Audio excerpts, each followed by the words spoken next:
Guys দেখতে পাচ্ছেন শান্তা ফারজানাকে কিভাবে পিটানো হচ্ছে। জুলাই একটা পাটপাড়ি ছিল, জুলাই একটা ষড়যন্ত্র ছিল ভাই। এদের টার্গেট হাসিনা ছিল না, এদের টার্গেট আমার সোনার বাংলাদেশ ছিল। সাদা শকুন নামে যে পরিচিত এই সাদা শকুন জামাতের আমির নতুন ধারা বাংলাদেশ ও জুলাই যোদ্ধা এসডিএফ এর নেতাকর্মীদের মধ্যে সংঘর্ষের ঘটনা ঘটেছে। ক্ষমতার জন্য আজকে অন্ধ হয়ে গেছে। যদি ফেসিবাদের মতো আপনারা চলাফেরা করতে চান তাহলে আগামীতে আরেকটা বড় আন্দোলন হবে, আপনারা তৈরি হন। শেখ হাসিনাকে দেশে ফিরানোর জন্য তো বাংলাদেশ গভর্নমেন্ট চিঠি দিয়েছে ভারতের কাছে। আমরা তো শেখ হাসিনাকে চাই। শেখ হাসিনা একটা দলের প্রধান, তার ফিরে আসার সম্পূর্ণ অধিকার আছে। একজন 5 আগস্ট ছাত্রদল শিবির সংঘর্ষের ঘটনা ঘটেছে। দর্শক দেখতে পাচ্ছেন ছাত্রদল ও ছাত্র শিবিরের ভয়াবহ সংঘর্ষ চলছে। নাসিরউদ্দিন পাটোয়ারি, সার্জিস আলম আহত হয় শান্তা ফারজানার পরিকল্পনায়। শান্তা ফারজানার পরিকল্পনা সফল, অন্যদিকে আওয়ামী লীগ কর্মীরাও জেগে উঠে শেখ হাসিনা আজকে ভাষণ দিবে জাতির উদ্দেশ্যে। 36 জুলাই স্বাধীন বাংলাদেশের ইতিহাসে এক বিরল গণঅভ্যুত্থানের দিন আজ। ছাত্রদল আলটিমেটলি তাদের ছাত্র বলতে কিছু নাই, এরা সব হলো অছাত্র, সব সন্ত্রাসী, সব চিন্তাইকারী। হামলার পর আমরা দেখতে পাচ্ছি উল্লাস করতে, যেটা আমরা ছাত্র লীগের সন্ত্রাসীদেরকে দেখতে পাচ্ছি। তারা হামলা করতো, হামলার পর তারা উল্লাস করতো। আবারও কিন্তু দুই প্রান্ত থেকে আক্রমণ করেছে। এর ফলে কিন্তু একে অপরের সাথে যে সংঘাত, সেই সংঘাত কিন্তু আবারও শুরু হয়েছে। একদল অপর দলকে কিন্তু ধাওয়া দিচ্ছে। এই মুহূর্তে আমরা দেখতে পাচ্ছি যে অবশেষে শান্তা ফারজানার উপর হামলা, তাকে এমন ভাবে গণপিটুনি করা হয়েছে, তার চেহারা দেখলে আপনারা ইতিমধ্যে ভয় পেয়ে যাবেন। কে বা কারা এবং কোথায় এই শান্তা ফারজানার এমন অবস্থা করা হয়েছে তা নিয়ে থাকতেছে আজকের ভিডিওতে বিস্তারিত। এই শান্তা ফারজানার গণধোলাই নিয়ে আমরা আলোচনা এবং পর্যালোচনা করে এমন কিছু গুরুত্বপূর্ণ গোপন তথ্য আমরা খুঁজে পেয়েছি, যা জানলে ইতিমধ্যে আপনার চোখ কপালে উঠে যেতে বাধ্য। বন্ধুরা চলুন ভিডিওতে আজকে আর বেশি কথা বাড়াবো না, সরাসরি আজকে আমরা চলে যাব মূল ভিডিওতে। আর সেখানে আজকে আমরা দেখব কোথায়, কিভাবে, কে বা কারা এই শান্তা ফারজানাকে গণধোলাই দিয়েছে। সেই ভিডিওটি আমরা একটু পরেই দেখে আসব। তার আগে আমরা ছোট্ট একটি ভিডিও ক্লিপ দেখে আসি, তারপরেই চলে যাব মূল ভিডিওতে। বন্ধুরা ধৈর্য ধরে একটি লাইক দিয়ে আমাদের সম্পূর্ণ ভিডিওটি দেখতে থাকুন। আপনারা আসেন। আওয়ামী লীগের লেলিয়ে দেওয়া কুত্তা শান্তা ফারজানা এবং তার ক্যাডার বাহিনীর হাতে এবার বেধড়ক মার খেয়েছেন জুলাই যোদ্ধা আনম আয়াস। এর আগে এই ঘটনার কিছুদিন আগে জুলাইকে নিয়ে কটাক্ষ এবং জুলাই শহীদের সন্ত্রাসী বলে আখ্যায়িত করায় শান্তাকে থাপ্পড় দিয়েছিল আয়াস। তবে কিছুদিন যেতে না যেতে ভাড়াটিয়ে গুন্ডাদের দিয়ে আয়াসকে চরমভাবে আহত করল আওয়ামী লীগের নষ্টাই ফারজানা। সবচেয়ে অবাক করা ঘটনা হচ্ছে অন দ্য স্পটে আইনশৃঙ্খলা রক্ষাকারী বাহিনীর কোনো তৎপরতা দেখা যায়নি। রাজধানীর জাতীয় প্রেস ক্লাব ও ঢাকা মেডিকেল কলেজ হাসপাতাল এলাকায় এই ঘটনা ঘটে। পরে যখন জুলাই যোদ্ধারা এই খবর জানতে পারে তখন সবাই সেখানে উপস্থিত হলে রণক্ষেত্রে পরিণত হয় ঢামেক এলাকা। পরে বাধ্য হয়ে সেখানে পুলিশ আসে এবং ফারজানা সহ 6 নেতাকে পুলিশি হেফাজতে নেয় শাহবাগ থানা পুলিশ। আরও অবাক করা বিষয় হচ্ছে গ্রেফতারকৃতদের মধ্যে রয়েছে আয়াসকে রক্ষা করতে আসা লোকজনও। পুলিশি হেফাজতে নেওয়া ব্যক্তিরা হলেন নতুন ধারা বাংলাদেশের chairman Momin Mehedi, senior vice chairman Shanta Farzana, vice chairman doctor Nurjahan Nira, যুগ্ম মহাসচিব মনির জামান, সাংগঠনিক সম্পাদক আতাপ মণ্ডল এবং হরিদাস সরকার। মঙ্গলবার রাত 11:30টার দিকে ঢামেক হাসপাতালের জরুরি বিভাগ থেকে করা পুলিশি পাহারায় তাদের শাহবাগ থানায় নেওয়া হয়। এর আগে সংঘর্ষে আহত হয়ে চিকিৎসা নিতে এসে তারা প্রায় 3 ঘন্টা জরুরি বিভাগে অবস্থান করেন। রমনা বিভাগের অতিরিক্ত উপ পুলিশ কমিশনার এডিসি রব্বানী এবং শাহবাগ থানার ভারপ্রাপ্ত কর্মকর্তা ওসি আল আমিনও আহত 6 নেতাকে পুলিশি হেফাজতে নেওয়ার বিষয়টি নিশ্চিত করেছেন। এ বিষয়ে শাহবাগ থানার পরিদর্শক মইনুল ইসলাম খান পুলকে বলেন, শান্তা ফারজানা সহ আরও 5 জন বর্তমানে পুলিশি হেফাজতে রয়েছেন, তবে তাদের আনুষ্ঠানিকভাবে গ্রেফতার করা হবে কিনা সে বিষয়ে এখনও কোনো সিদ্ধান্ত হয়নি। পুলিশ ও প্রত্যক্ষদর্শী সূত্রে জানা গেছে মঙ্গলবার সন্ধ্যা 7টার দিকে জাতীয় প্রেস ক্লাবের সামনে আয়াসের নতুন ধারা বাংলাদেশের একটি সমাবেশ হয়েছিল। এই সময় পরিকল্পিতভাবে শান্তার রাষ্ট্র সংলাপ ফোরামের নেতাকর্মী এবং সন্ত্রাসীরা আয়াস এবং আদলের নেতাকর্মীদের উপর হামলা করে। পরে রাত 8:30টার দিকে উভয় পক্ষের আহতরা চিকিৎসার জন্য ঢামেক হাসপাতালের জরুরি বিভাগে গেলে সেখানে আবারও সংঘর্ষের ঘটনা ঘটে। এতে জরুরি বিভাগের চিকিৎসকরা কয়েক দফায় ব্যাহত হয় এবং পরিস্থিতি নিয়ন্ত্রণে অতিরিক্ত পুলিশ ও আনসার সদস্য মোতায়েন করা হয়। নতুন ধারা বাংলাদেশের senior vice chairman Shanta Farzana উল্টো মিথ্যা অভিযোগ করে বলেন তারা প্রেস ক্লাবের সামনে শান্তিপূর্ণভাবে মশাল মিছিল ও প্রতিবাদ কর্মসূচি পালন করেছিলেন। এ সময় আনম আয়াসের নেতৃত্বে তাদের উপর হামলা চালানো হয়। পরে চিকিৎসার জন্য ঢামেকে গেলে আবারও হামলার শিকার হয় বলে দাবি করেন তিনি। অন্যদিকে রাষ্ট্র সংলাপ ফোরামের সদস্য সচিব আনম আয়াসের অভিযোগ করেন শান্তা ফারজানা ও তার সহযোগীরা জুলাই শহীদ আবু সাঈদ এবং ধর্মীয় বিষয় নিয়ে আপত্তিকর মন্তব্য করেন। এর প্রতিবাদ জানালে তাদের উপর হামলা চালানো হয় বলে দাবি করেন তিনি। এ ঘটনায় পরবর্তীতে আইনগত প্রক্রিয়া চলমান রয়েছে বলে জানিয়েছে শাহবাগ থানা পুলিশ। ভাইরাল বিভিন্ন ফুটেজে দেখা যাচ্ছে আয়াস মার খাচ্ছে আর শত শত লোকজন তা দাঁড়িয়ে দেখছে। ফেসবুকে প্রতিবাদ জানিয়ে আরেকজন লিখেছে, এই ডাইনি এত বড় সাহস পায় কোত্থেকে, এরে ধরে সাইজ করে দেওয়া হোক। সুপ্রিয় দর্শক, পুলিশ প্রশাসনের ভূমিকায় আপনি অখুশি কিনা? আয়াসের গায়ে হাত তোলায় ফারজানার কঠিন শাস্তি হওয়া উচিত কিনা কমেন্ট বক্সে জানিয়ে জুলাই যোদ্ধা আয়াস শান্তা ফারজানার কানের 3 ইঞ্চি নিচে একটা দিয়া লাল করে দিছে। আপনারা সেই ভিডিওটা দেখছেন, মানে একটা দেওয়াতেই কি সুন্দর কইরা তিনি সিঁড়ির উপরে গিয়া বৈশা পড়লেন। আপনারা চিনতে পারছেন তো শান্তা ফারজানাকে? আপনাদের একটা প্রশ্ন করি, আসলে এই শান্তা ফারজানাকে জুলাই যোদ্ধা আয়াস যেটা করেছে এটা কি আসলে ঠিক হয়েছে? আপনারা কি মনে করেন? আমি শান্তা ফারজানার কয়েকটা কর্মকাণ্ড আপনাদের কাছে তুলে ধরি, তারপরে আপনারা আপনাদের মতামত দিবেন। এই শান্তা ফারজানা 5 আগস্টের পর থেকে, মানে কিছুদিন চুপ থাকার পরে হঠাৎ করে বের হয়ে আসলো নতুন ধারার রাজনীতি নিয়ে। মানে তিনি নতুন ধারার রাজনীতির সাথে সম্পৃক্ত, তিনি একটা অফিস নিলেন, তার হাজবেন্ড তার সাথেই থাকেন, বিভিন্ন ইস্যু নিয়ে যা বক্তব্য দেয়, গলা ফাটাইয়া, মানে ওই যে ফুটফুটে সুন্দর কতগুলো আমাদের কুকুরের বাচ্চাগুলো আছে না, তার মতো কইরা, ঠিক আছে? মানে প্রত্যেকটা বিষয় নিয়ে, এমনকি শহীদ শরীফ ওসমান বিন হাদিকে তিনি জঙ্গি বলেছেন। চিন্তা করেন, যারা জুলাই যুদ্ধ করেছে এনসিপি নেতাদেরকে তো তিনি প্রতিনিয়তই ধুয়ে দেন।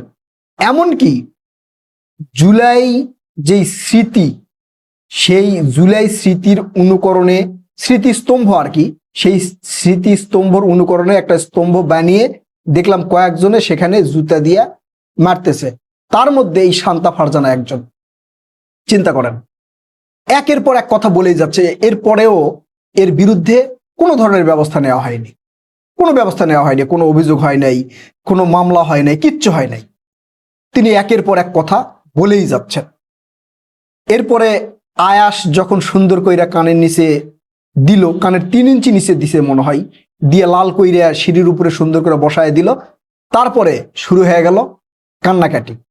তার পক্ষে আরেকটা দেখলাম, মানে একই জাতের আর কি, সে আবার বলতেছে নারীদের উপরে এইভাবে মানে এই ধরনের ঘটনা ঘটবে, আমরা ঘরে বসে থাকবো না, 71-এ নারীরা ঘরে বসে থাকে নাই, জুলাই বসে থাকে নাই, আমরাও থাকবো না, আমরা 64 জেলায় যাব, মানে এই ধরনের কথাবার্তা কিন্তু তারা বলতেছে। এখন প্রশ্ন হলো, নারী পুরুষ সমান অধিকার, আপনারা যখন এই সুন্দর কইরা কানের 3 ইঞ্চি নিচে 2-1টা করে খাচ্ছেন, তখন বলতেছেন নারীর গায়ে হাত দিচ্ছে কেন? আলাদা করে নিজেদেরকে নারী পরিচয় দিচ্ছেন কেন? নারী পুরুষ তো সমান অধিকার, তাই না? আপনারাই তো বলেন যে নারী পুরুষ সমান অধিকার, তো সমান অধিকার হলে একটা ছেলেকে আঘাত করা যে অপরাধ, একটা নারীকে আঘাত করা একই অপরাধ হওয়ার কথা। তো সেখানে যা বলতেছেন কেন আমরা মেয়ে মানুষের উপরে হাত দিছে, মেয়ে মানুষের গায়ে হাত দিছে, এই কথা কেন বলেন? যাই হোক, এই শান্তা ফারজানা জুলাই যোদ্ধাদের নিয়ে এই পর্যন্ত একের পর এক কথা বলেই গেছে, কিন্তু তার বিরুদ্ধে কোনো ধরনের ব্যবস্থা নেওয়া হয়নি। গতকাল মনে হয় যে ঘটনাটা ভিডিওতে দেখলাম, তার অফিসে তালা দিয়েছে জুলাই যোদ্ধারা। এই কথা শুনে তিনি সেখানে আসছেন, এসে হাতে একটা লাঠিও দেখলাম, অনেকে বলছেন ওটা মনে হয় ছাতা, লাঠির মতো, ওইটা নিয়ে জুলাই যোদ্ধাদের দিকে তেড়ে তেড়ে যাচ্ছেন।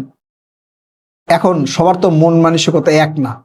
আয়াস যিনি আসিলেন একবারে বাম হাত দিয়া, মনে হয় ক্যামেরায় আমি বাম হাতই দেখলাম, বাম হাত দিয়ে কানের 3 ইঞ্চি নিচে সুন্দর করে একটা দিছে। আর ফারজানা, মানে শান্তা ফারজানা আর কি, তিনি সুন্দর করে সিঁড়ির উপরে গিয়ে বসে পড়লেন। আয়াস সেখান থেকে এক প্রকার দৌড়েই চলে গেলেন আর কি।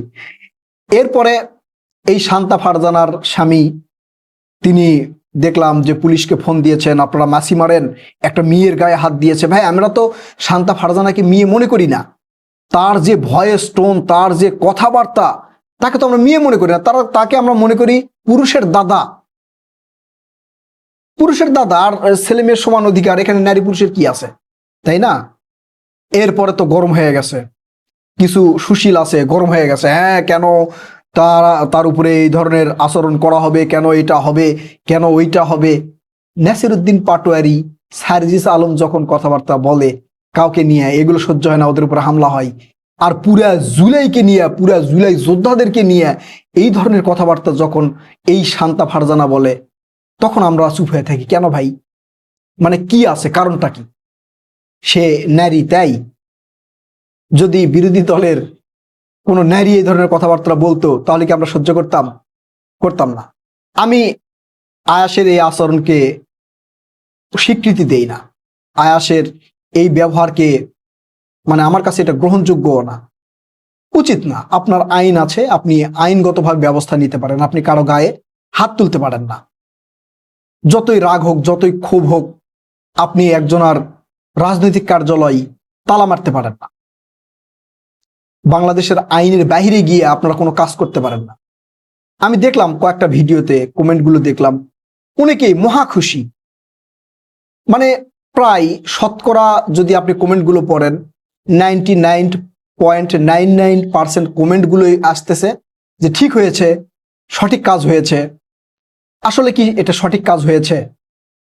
ধরেন আপনার বিরুদ্ধে, জুলাইয়ের বিরুদ্ধেই একজন আজে বাজে বক্তব্য দিল, কথাবার্তা বলল, বাংলাদেশে কি আইন নাই? আপনারা আইনিভাবে কি ব্যবস্থা নিতে পারবেন না? পারবেন। তাহলে কেন একজন নারী হোক বা পুরুষ হোক, তার সাথে এই শান্তা ফারজানার মতো আচরণ কেন করতে হবে? যখন জুলাই স্মৃতিস্তম্ভর একটা প্রতীক বানিয়ে তারা সেখানে জুতা দিয়ে মানে মারার করলো, তারপরে তো আপনারা মামলা করতে পারতেন, করেন নাই কেন? এরপরে শহীদ শরীফ ওসমান বিন হাদিকে যখন তিনি জঙ্গি বললেন, তারপরেও তো তার বিরুদ্ধে মামলা করতে পারতেন, কেন করেন নাই? একের পর এক জুলাইকে নিয়ে, জুলাই যোদ্ধাদেরকে নিয়ে আজে বাজে মন্তব্য এই শান্তা ফারজানা করেই গেছে। আপনারা তখন আইনগত ব্যবস্থা কেন গ্রহণ করেন নাই? আইনগত ব্যবস্থা গ্রহণ না কইরা আইন হাতে তুলে নেওয়া, এটা কতটা গ্রহণযোগ্য বা কতটা উচিত, আমি এটা সঠিক মনে করি না। আপনারা হয়তো অনেকেই এখন একটু বিরক্ত হবেন যে ভাই আপনি সঠিক মনে করেন না কেন, ওই মেয়ে তো এই ধরনের বক্তব্য দিচ্ছে, ওই ধরনের বক্তব্য দিচ্ছে। বক্তব্য দেওয়া ঠিক না, আপনারা আইনগত ব্যবস্থা নেন। তাই বলে কি আপনি একজনের উপর হামলা করতে পারবেন? এটা কি বাংলাদেশের আইনে গ্রহণযোগ্য? আপনাকে নিয়ে একজন আজে বাজে কথা বলেছে, আপনার উপর হামলা করে নাই, আপনার কি উচিত হবে যে তার উপরে গিয়ে হামলা করা? এটা উচিত হবে না। বাংলাদেশের আইন সেটা বলে না। যদি কারো বক্তব্যে আপনার মানহানি হয়, আপনার সম্মানহানি হয়, আপনার জীবনের হুমকি হয়ে দাঁড়ায়, তাহলে আপনি আইনগত ব্যবস্থা গ্রহণ করতে পারেন। তার মানে এই না আপনি ডিরেক্ট আইন হাতে তুলে নিতে পারবেন না।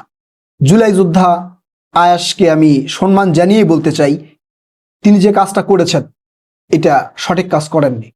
তিনি চাইলে তার কথাবার্তা, তার কটূক্তি যেগুলো ছিল, এগুলো নিয়ে বিজ্ঞ আদালতে কিন্তু মামলা করতে পারতেন, থানাতে অভিযোগ করতে পারতেন, এইসব বিষয় নিয়ে তদন্ত হতো, আইনগত ব্যবস্থা নেওয়া হতো। আবার অনেকেই বলেন ভাই আইনগত ব্যবস্থা নিলে সেই একের পর এক চলতেই থাকে, সময় থাকে, এই থাকে সেই থাকে। ভাই এটা হচ্ছে আইনি প্রক্রিয়া, যদি দ্রুত করতে না পারে তাহলে সরকারকে চাপ দেন যাতে আইনি কার্যক্রমগুলো দ্রুত হয়, সেটা সরকার ব্যবস্থা গ্রহণ করুক, কিন্তু আপনি আইন হাতে তুলে নিতে পারেন না। জুলাই যোদ্ধা আয়াস এই কাজটা ঠিক করেছে বলে আমিও মনে করি না। প্রিয় দর্শক, আপনারা কি মনে করেন? আপনারা আপনাদের মূল্যবান মতামত আমরা গত রাতে ভিডিওতে যে কথা বলেছিলাম, জুলাই যোদ্ধা পরিচয় দেয়া আয়াস তিনি নতুন ধারা বাংলাদেশের কর্মসূচি যেটা ছিল প্রেস ক্লাবের সামনে মশাল মিছিল এবং সমাবেশ, সেখানে গিয়ে হামলা করেন, অতর্কিত হামলা করেন এবং সেই হামলা করতে গিয়ে তার সাথে যেহেতু লোকবল ছিল না, সেহেতু পাল্টা আক্রমণের শিকার হন এবং ব্যাপক গণধোলায় খেতে দেখা গেছে এবং ব্যাপক, আসলেই ব্যাপক। তাকে হাসপাতালে নেওয়া হয়েছে এবং মানে আমরা বলেছিলাম যে এর আগেও যখন নতুন ধারার অফিসে তিনি মব তৈরি করেন, শান্তা ফারজানার গায়ে হাত তোলেন, সেই ঘটনায় থানায় অভিযোগ দেওয়ার পরেও কোনো ধরনের উদ্যোগ পুলিশের আমরা দেখিনি। কিন্তু এবার যখন তিনি আক্রান্ত হলেন এবং আক্রমণ করতে গিয়ে, আবারও মব করতে গিয়ে নিজে আক্রান্ত হলেন, কুলিয়ে উঠতে পারলেন না, ঠিক তখন মানে শান্তা ফারজানাকে গ্রেপ্তার করা হবে কিনা সেই প্রশ্ন কিন্তু আমরা তুলেছিলাম এবং সেটা গত রাতে ঘটেছে। মধ্যরাতে শান্তা ফারজানা সহ অনেককেই পুলিশ হেফাজতে নেওয়া হয়েছে শাহবাগ থানায়। তার মানে কি দাঁড়ালো?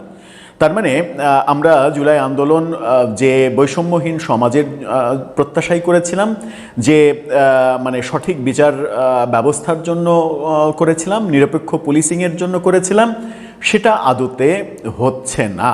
মবের শিকার যারা হচ্ছেন তাদেরকেই পুলিশ আবার গ্রেপ্তার করছে। তার মানে মববাজরা এখনও, ডক্টর ইউনূসের আমলে অনেক বেশি শক্তিশালী তাদেরকে থাকতে দেখা গিয়েছিল, কিন্তু এখনও তাদের শক্তি খর্ব হয়নি।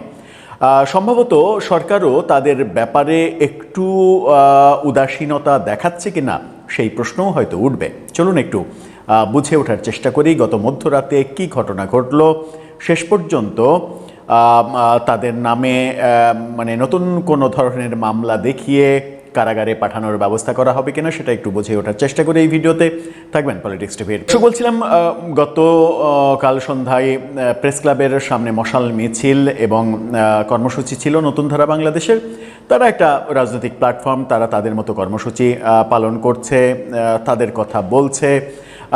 এই নতুন ধারার নেত্রী শান্তা ফারজানা, তার বিরুদ্ধে অভিযোগ হচ্ছে তিনি জুলাই নিয়ে কটূক্তি করেছেন এবং আবু সাইদ নিয়ে, আবু সাইদের মৃত্যু পুলিশের গুলিতে হয়নি এই কথা বলেছেন। আবু সাইদের মৃত্যু নিয়ে তো আমরা গত 2 বছর ধরে এই বিতর্ক শুনছি। তো এই বিতর্কের আলোচনাগুলো যারা করছেন সবাইকেই কি আপনি তাহলে অপরাধী বলবেন? মানে একটা সাবজেক্টে আলোচনা করা, বিতর্ক করা, সেটা কি অপরাধ হতে পারে? যাই হোক, সেটাকে অপরাধ ভাবা হচ্ছে। শান্তা ফারজানার আর কি কি দোষ আছে জানি না, কিংবা জুলাই নিয়ে কি কটূক্তি করেছেন, যেহেতু নিজের কানে শোনার সৌভাগ্য হয়নি সেহেতু একেবারে স্পেসিফিকলি বলতে পারছি না যে তিনি কি কাজটা করেছেন। যদি জুলাইকে অবমাননা করে থাকেন তাহলে নিশ্চয়ই সেটা তিনি ঠিক করেননি। প্রেস ক্লাবে তাদের কর্মসূচি, নতুন ধারার কর্মসূচি, সেই কর্মসূচিতে হামলা করা হলো। এই আয়াস আবারও হামলা করলেন। যিনি নতুন ধারার অফিসে মব তৈরি করেছিলেন, শান্তা ফারজানার গায়ে হাত তুলেছিলেন, সেই ঘটনায় থানায় মামলা করা হয়েছে, কিন্তু আয়াসের বিরুদ্ধে কোনো ধরনের কোনো পদক্ষেপ নেওয়া হয়নি। এবার সেই সাহসে তিনি চলে গেলেন প্রেস ক্লাবের সামনে মব করতে এবং তাদের কর্মসূচিতে যখন কথা বলছিলেন নতুন ধারার চেয়ারম্যান, তখন আক্রমণ করে বসেন, একেবারে ফিজিক্যালি আক্রমণ, মারধর শুরু করেন এবং তখন যেহেতু আয়াসের সঙ্গে হয়তো 2 জন না 3 জন ছিল, তারা পেরে ওঠেনি। শেষ পর্যন্ত আয়াসের জামা কাপড় খুলে নিয়ে মাটিতে ফেলে যেভাবে পেটানো হয়েছে, সেরকম পেটানো আসলে উচিত হয়নি, একটু বেশি হয়েছে। কেউ কেউ অনেক বেশি খুশি হয়েছেন। সামাজিক যোগাযোগ মাধ্যমে মানে এক ধরনের উল্লাস বয়ে যাচ্ছে, সেগুলো আমরা দেখেছি। পরবর্তীতে হাসপাতালে ঢাকা মেডিকেল কলেজে 2 পক্ষই আহত হয়েছেন। শান্তা ফারজানার গায়েও আঘাত করেছেন এই আয়াস। প্রথমে আঘাত করেছেন বলেই প্রতিঘাতের শিকার হয়েছেন। শান্তা ফারজানাকে প্রেস ক্লাবের সামনে ওপেন আবার মেরেছেন, হাত দিয়ে ঘুষি মেরেছেন। ক্যামেরার ট্রাইপড সাংবাদিকদের কাছ থেকে কেড়ে নিয়ে সেই ট্রাইপড দিয়ে মেরেছেন। পরে সেই ট্রাইপড হামলার শিকার তিনি নিজেই হয়েছেন। যাই হোক, হাসপাতালে চিকিৎসা নিতে গিয়েছিলেন শান্তা ফারজানারা। সেখানে আবার আইএসের পক্ষে একদল জড়ো হয় এবং হাসপাতাল ঘিরে রেখে সেখানে আবার মব করার চেষ্টা করা হয়। পুলিশ কি বলছে সেই প্রসঙ্গে গণমাধ্যমের খবরে আসি। তার আগে এই আয়াস সম্পর্কে একটা তথ্য আমরা দিতে পারি। তার রাজনৈতিক দর্শনের দিক থেকে আমরা দেখেছি যে জামাতের সেক্রেটারি জেনারেল, তাদের সঙ্গে খুবই ভালো সম্পর্ক, ঘনিষ্ঠ। আমি জানি না তাদের দল করেন কিনা তিনি জামাতের কর্মসূচিতে একেবারে আমিরের পেছনের চেয়ারেই তার জায়গা হয়, এরকম ব্যাপারও আমরা দেখেছি। আপনারা চাইলে সেই ছবিটাও একটু দেখে নিতে পারেন যে আমিরের খুবই ঘনিষ্ঠ, আমির এবং সেক্রেটারি জেনারেল খুবই ঘনিষ্ঠ কতটা, এই ছবিতে বোধহয় প্রমাণ পাওয়া যায়। কয়েকদিন আগে রাষ্ট্রপতি পদত্যাগ করার পরে একটি গণমাধ্যমের সঙ্গে সাক্ষাৎকারে বলেছিলেন যে তার বিচার চাওয়া প্রসঙ্গে তিনি বলেছিলেন যে সংবিধানের 51 ধারা আর্টিকেল 51 কি তারা পড়েছে, তাদেরকে পড়তে বলেন। এই বক্তব্যের পরে এই আয়াজ দেখলাম সাংবাদিকদের সামনে ওপেনলি রাষ্ট্রপতিকে, সাবেক রাষ্ট্রপতিকে মানে গালাগালি করছেন এবং এই কথা বলছেন যে 51 ধারা তোর পেছন দিক দিয়ে দেব।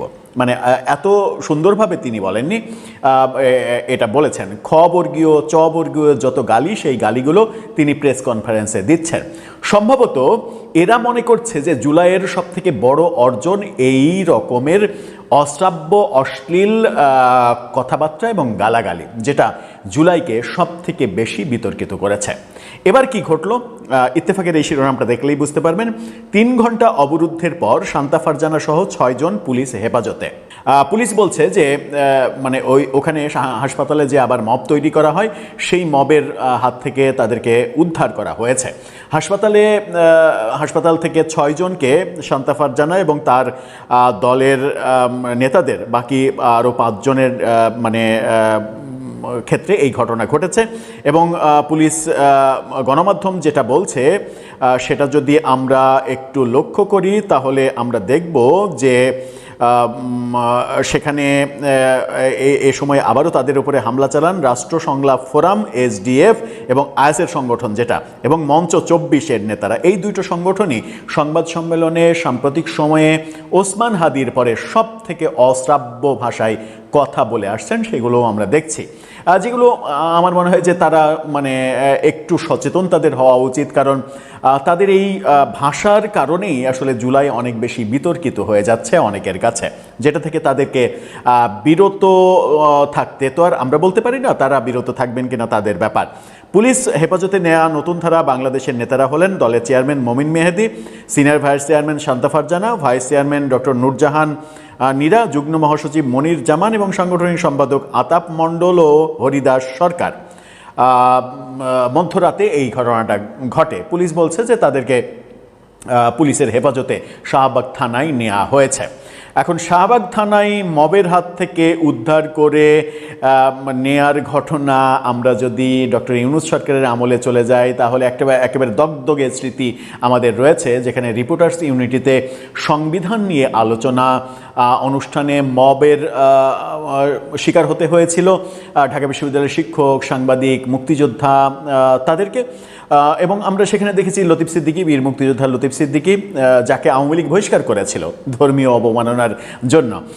আওয়ামী লীগ বহিষ্কার করেছিল। সাংবাদিক মানে মঞ্জুরুল আলম পান্না, হাফিজুর রহমান কার্জন ঢাকা বিশ্ববিদ্যালয়ের প্রফেসর সহ বেশ কয়েকজন মুক্তিযোদ্ধাকে মানে মবের হাত থেকে উদ্ধারের নামে পুলিশ হেফাজতে নেওয়া হয়েছিল। ডিবি কার্যালয়ে সারা রাত বসিয়ে রাখা হয়েছিল এবং মানে যমুনা থেকে সিদ্ধান্ত যখন গিয়েছে তখন আমরা দেখেছি যে রাতেই, গভীর রাতে তাদের নামে মামলা সাজানোর ব্যবস্থা করা হয়েছে শাহবাগ থানায় এবং সন্ত্রাস বিরোধী আইনে মামলা সাজিয়ে তাদেরকে হচ্ছে কারাগারে পাঠানো হয়েছে আদালতের মাধ্যমে। শান্তা ফারজানার ব্যাপারে ইউনূস সরকারের মতো একই আচরণ বিএনপি সরকার করবে এটা আমরা মনে করি না, বিশ্বাস করি না। এখন দেখার বিষয় যে পরবর্তী ব্যাপারগুলো কি হয়। আয়াস যে কর্মকাণ্ডগুলো করেছে প্রথমে চরম অপরাধ সেটা, এবং আয়াসকে ওইভাবে প্রেস ক্লাবের সামনে যেভাবে মারা হয়েছে সেটাও গ্রহণযোগ্য নয়। কিন্তু এখানে তো আবার একটা প্রসঙ্গ আসেই, সেটা হচ্ছে যে যখন আমি আক্রমণের শিকার হব তখন তো মানে আমার অবচেতন মনই প্রতি আক্রমণের দিকে আকৃষ্ট হবে কিংবা হতে পারে, সেটাকে আমি কতটা অপরাধ হিসেবে দেখতে পারি। তবে দুটোই গ্রহণযোগ্য নয়। এই ক্ষেত্রে কি হয় সেটাই দেখার অপেক্ষা। দর্শক, আপনার কাছে কি মনে হয়, কি হতে চলেছে? আপনার মতামত জানিয়ে লিখতে পারেন আমাদের কমেন্ট বক্সে। পারলে ওরা এত কাছে আসছিল, পারলে ওরা আমার শ্লীলতাহানি করতো। যে ছেলেটা আর আমার সাথে পারতেছিল না, তখন সে আমার গালে একটা চড় দিয়া পরে দ্রুত পালাই গেছে। আমি সাথে সাথে এদের সাথে সাথে পিছনে গেছে। এই স্থানীয় লোকজন তাদেরকে ধরে ফেলছে আমাদের অফিসে। নতুন ধারা বাংলাদেশের কেন্দ্রীয় কার্যালয়ে দরজাটা ভাঙা ঢুকতে না পারা তারা বিভিন্ন অশ্রাব্য গালাগালি করতেছিল, বলতেছিল পায়ে নেই, তারপর মেরে ফেলবো, ভিতরে ল্যাপটপ আছে, মোবাইল আছে, টাকা পয়সা আছে, লুটপাটের একটা প্ল্যান করতেছিল। এবং ওরা ওদের ব্যক্তিগত একটা তালা আমার অফিসে লাগাই দেয়। ভিতরে আমাদের চেয়ারম্যান ছিল, চেয়ারম্যান চুপ করেছিল, মব হামলার শিকারের ভয়ে তিনি চুপ করেছিল। তখন আমি উপরে উঠে তালা চাবিওয়ালাকে ফোন দিই, ততক্ষণে দেখি যে 10-12 জন নিচের থেকে উপরে উঠে আসতেছে সিঁড়ি দিয়ে। আমি তখন এই ছেলেটাকে চিনতে পারি, আগে তাকে কখনো দেখি নাই। আমি চিনতে পারি যে এটা ওই জুলাই দোকানদার, জুলাইকে কেন্দ্র করে অনেক দোকান করে উঠছে না, এক দোকানদার হলো এই রাষ্ট্র সংলাপ ফোরাম SDF মনে হয়, এটার যে নেতা আনম আয়াস, সে উঠে আসে এবং এরা ওনার নেতৃত্বে 7-8 জন আমাকে আইসা অসভ্য ভাষায় গালাগালি শুরু করে, এই তুই তো করি, এই ব দিয়া ম দিয়া খ দিয়ে, এই বাচ্চা সে বাচ্চা সেই আসতে। আমি তো আপনাদের বোন কি হিসেবে সেটা বলেন, আর থামে। তারপরে ওদের নোংরা ব্যবহার শেষ হয় না।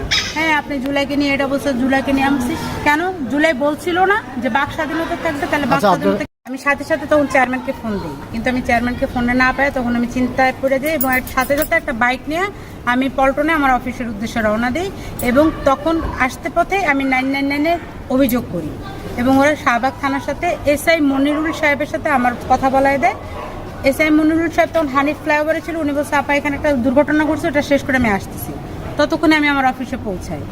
আমি যাই দেখি যে স্থানীয় লোকজন, সাংবাদিক বেশ কিছু ভাই, তারা নিচে জটলা পাকায় আছে। আর তখন আমি চেয়ারম্যানের সাথে কথা বলতে পারি। ওরা আমার অফিসে আমাকে বলতেছিল মাপ চাইবি, তুই করে বলতেছিল মাপ চা। আমি কিসের মাপ চামু? আমি কি কারোর সাথে অপরাধ করছি? আমি চুরি করছি? আমি ডাকাতি করছি? আমি কোনো বাটপারি করছি? কিসের জন্য মাপ চামু? আমি অবশ্যই জুলাই একটা প্রতারণা করছে, এই জন্যই আমরা জুলাইয়ের বিরোধিতা করতেছি। ওরা, আমি যখন মাপও চাইলাম না এবং আমি যখন আমার কণ্ঠ ওরা পাইছে, ধরে ফেলছে, ধরে পরে বলছে, আমি বলছি এগুলো জঙ্গি, এগুলো লুটপাট করতে আসছে, ধর্ষণ করতে আসছে, এগুলো ধরেন। পরে এলাকার লোকজন ধরে ওদেরকে পরে বাইক হয়ে দিচ্ছে। আমি শাহবাগ থানায় গেছি মামলা করতে, থানার থেকে অভিযোগ নেওয়া হয়েছে আমার উপরে হামলা এবং শ্লীলতাহানির অভিযোগ করা হয়েছে। বলছে যে SI মনিরুল ইসলাম তিনি এটার তদন্ত করবেন। ততক্ষণ তো সকল জায়গায় ভিডিও তারা পেয়েছে, থানায় তদন্ত করবে এবং এরা উপযুক্ত পদক্ষেপ গ্রহণ করবে। এরা কত বড় বেয়াদব, আমাকে মেরে এরা আবার থানায় উল্টা আমার নামে অভিযোগ করতে গেছিল। এখন আপনি চান কি আসলে? আমি শাস্তি চাই, আমি নিরাপত্তা চাই, শুধু আমি আমার নিরাপত্তা চাই না, আমি শান্তা ফারজানার নিরাপত্তা চাই না, নতুন ধারা বাংলাদেশের সকল নেতাকর্মীর নিরাপত্তার পাশাপাশি বাংলাদেশের 20 কোটি জনগণের নিরাপত্তা চাই। বাংলাদেশকে ওরা জান্নাত বানিয়ে ফেলেছে, আমরা সবাই এখন জান্নাতে আছি। প্রধান উপদেষ্টা একের পর এক তিনি মিথ্যাচার করে যাচ্ছেন। বিনিয়োগকারীরা কি অন্ধ? তারা বিনিয়োগ করবে কিসের মধ্যে? আমাদেরকে 10 টাকা ঋণ দেয়, ওদের টার্গেটই থাকবে 20 টাকা আমাদের থেকে নিয়ে যাবে। 5ই আগস্টের পর থেকে শুধু মিথ্যাচারে শুনছি। প্রধান উপদেষ্টা একের পর এক তিনি মিথ্যাচার করে যাচ্ছেন, মিথ্যা আশ্বাস দিচ্ছেন আমাদেরকে। উনি বলছেন যে যখন তাকে BBC প্রশ্ন করে তখন বলছে না না দেশে কোনো সমস্যা চলছে না, যখন আমাদের দেশে একদিকে বাস ডাকাতি হচ্ছে, ধর্ষণের ঘটনা হচ্ছে, বিভিন্ন জায়গায় অপরাধের ঘটনা ঘটছে, তাকে যখন প্রশ্ন করা হয় তখন তিনি বলছেন না না বিগত বছরের মতোই, বিগত বছর থেকে কম আমাদের দেশে অপরাধের সংখ্যা। তিনি তো গায়ে লাগাচ্ছেন না, পাত্তাও দিচ্ছেন না এবং তিনি তার দলকে ভারী করতে তার দলে আরেকটা লোকের নাম তিনি যুক্ত করেছেন, সেটা হলো আশিক সাহেব, প্রেস সচিব, যে কিনা অন্তর্বর্তীকালীন সরকারের 5 কর্মী। সে আর কত একা একা বকবক করবে? আমরা কিন্তু বিগত 16 বছরও দেখেছি যে শেখ হাসিনার পক্ষে ডানে বামে আগে পিছে সবাই শুধু বাহবা দিত আর দেশের এটা হচ্ছে দেশ সিঙ্গাপুর হবে, দেশ মালয়েশিয়া হবে, এইসব গান জনগণকে শোনাতো এবং একই ধারাবাহিকতা বজায় রেখেছে এই অন্তর্বর্তীকালীন সরকার। প্রেস সচিব একই গান গাইছে যে সবজির দাম কম, সবকিছু ঠিক আছে, বাংলাদেশকে ওরা জান্নাত বানিয়ে ফেলেছে। আমরা সবাই এখন জান্নাতে আছি। জান্নাতে গতকালকে একটা লাউয়ের দাম 80 টাকা হয়ে গিয়েছিল, অথচ এরা বলছে সবকিছুর দাম কম। তাদের সাথে নিজেরা আর কত বলবে? মানুষেরও তো ধৈর্যের একটা বিষয় আছে যে প্রেস সচিব আর ইউনূস সাহেবই শুধু বলছেন যে সব ভালো সব ভালো, এই জন্য তাদের সাথে তাদের মতো করে গলা ফাটানোর জন্য তারা আরেকটা লোককে বেতনভুক্ত নিযুক্ত করলো, যার নাম আশিক। এই আশিক সাহেব আসার পরে মানুষদেরকে আরেক গান শোনাচ্ছেন। এদের নেতৃত্বে কি হলো, গত 10ই এপ্রিল থেকে আমাদের দেশে বিনিয়োগ সম্মেলন শুরু হলো। বিনিয়োগ সম্মেলনে এরা কোটি কোটি টাকা খরচ করে বিভিন্ন দেশ থেকে লোক নিয়ে আসলো, কয়েকদিন তারা থাকার ব্যবস্থা করে দিল, খাওয়ার ব্যবস্থা করছে। মানুষ তো খুশি, বিদেশিরা এসেছে আমার দেশে, বিদেশি কথা বলছে ইংরেজিতে, ফুটপাট কথা বলছে, আশিক সাহেব ইংরেজিতে কথা বলছে বলে আমাদেরকে তারা কি করছে, এক ধরনের মনস্তাত্ত্বিক খেলা খেলছে আমাদের সাথে। এই মনস্তাত্ত্বিক খেলার ভিতর তারা বলছে বাংলাদেশে 31,000 কোটি টাকা প্রস্তাবনা এসেছে, অত হাজার কোটি টাকা প্রস্তাবনা এসেছে, অমুক দেশ বিনিয়োগ করবে, তমুক দেশ বিনিয়োগ করবে, হাজার হাজার কোটি টাকা আসবে। আরে প্রস্তাবনা তো আসতেই পারে, একটা ছেলে বা একটা মেয়ে যখন রাস্তা দিয়ে হেঁটে যায় তখন তাকেও তো অনেক ছেলেরা অনেক মেয়েরা প্রেমের প্রস্তাবনা দেয়, তাহলে কি বিয়ে কি সবার সাথে হয়? তো এরকম তারাও বলছে যে অমুক প্রস্তাব তমুক প্রস্তাব, এত কোটি, কিন্তু টাকা আসছে আসলে কত? বিদেশি বিনিয়োগকারীরা আমাদের দেশে বিনিয়োগ করবে কি ভেবে?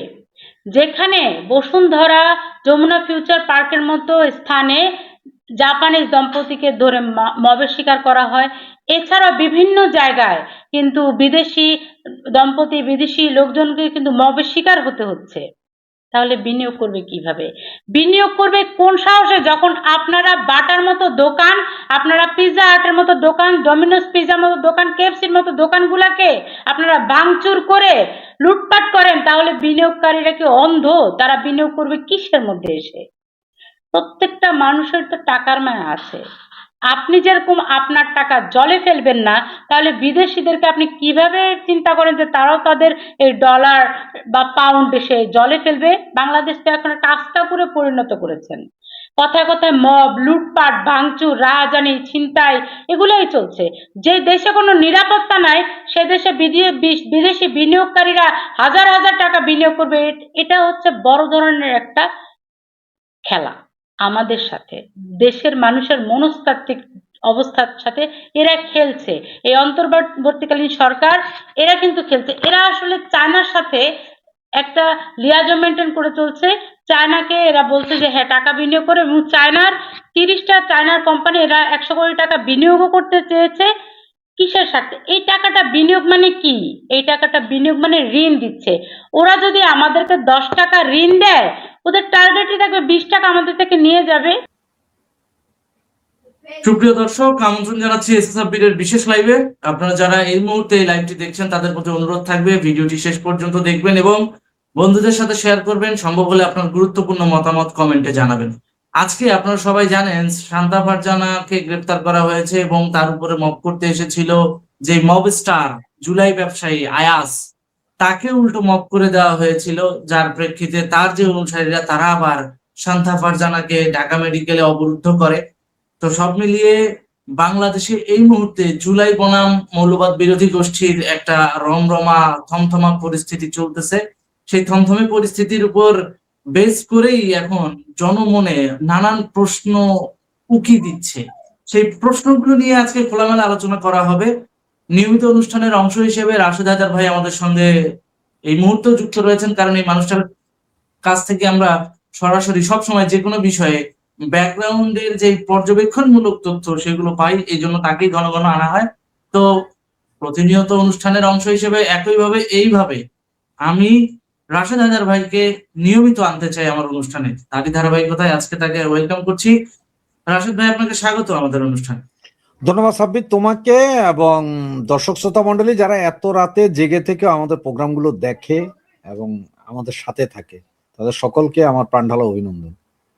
আপনি শুনেছেন হয়তো যে শান্তা ফারজানা মৌলবাদের বিরুদ্ধে অবস্থান নেওয়ার কারণে তাকে এবং তার হাজবেন্ড মোমেন মেহেদীকে তারা একটা আলাদা রাজনৈতিক দল করে, কখনো আওয়ামী লীগের সঙ্গে জড়িত না তারা, কিংবা তারা ওই ধারণা পোষণ করে না যে মৌলবাদের সঙ্গে জয়েন্টলি কাজ করবে। তো এই ধরনের একটা যুগলকে তারা সরাসরি প্রহার করতে গিয়েছে, আক্রমণ করতে গিয়েছে। যখন আত্মরক্ষার্থে তারা মব স্টারকে উল্টো মব করে দিল, তখন পুলিশ এখন তাদেরকেই হেফাজতে নিয়েছে। বিষয়টিকে আপনি কিভাবে দেখছেন?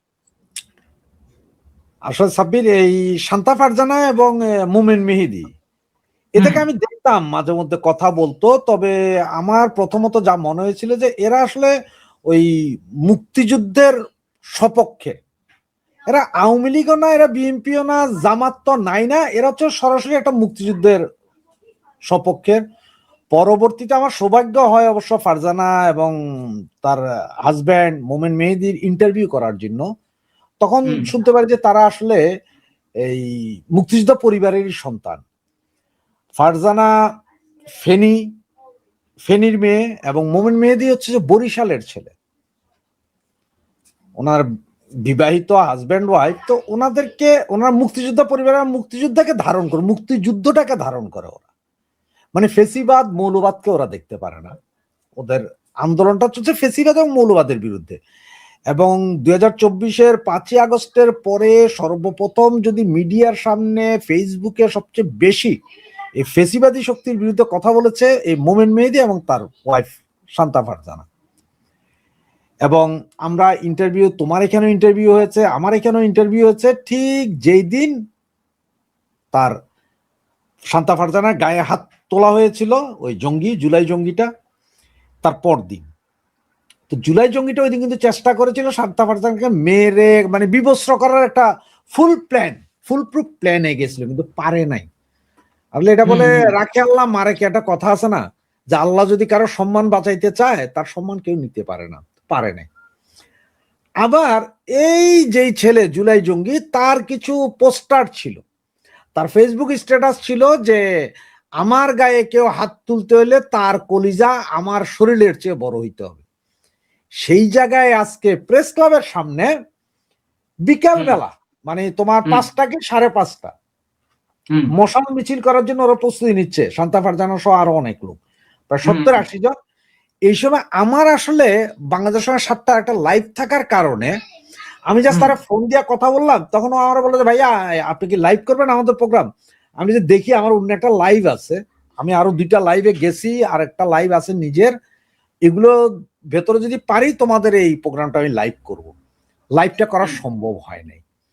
আমার লাইভ চলা অবস্থায় হঠাৎ করে দেখলাম যে মানে ফেসবুক সয়লাভ ওই জুলাই জঙ্গি কে ব্যাপক প্রহার করছে শান্তা ফারজানা। এবং তখন আমার মনে হয়েছে কি জানো, ওই যে আমি বাংলা কিছু ছবি আছে, অনেক পুরানো ছবি, ওখানে দেখা যায় যে নায়িকা চাবুক দিয়া মারতেছে গুন্ডাকে, চাবুকের আঘাতে গুন্ডা জর্জরিত, এবং তাকে ওখানে পাবলিক, শুধু শান্তা ফারজানা না, পাবলিক সহ যেই পিটাইছে তার কাপড় চোপড় পর্যন্ত খুলে দিয়েছে, প্রস্রাব করে প্যান্ট ভাসায় ফেলাইছে।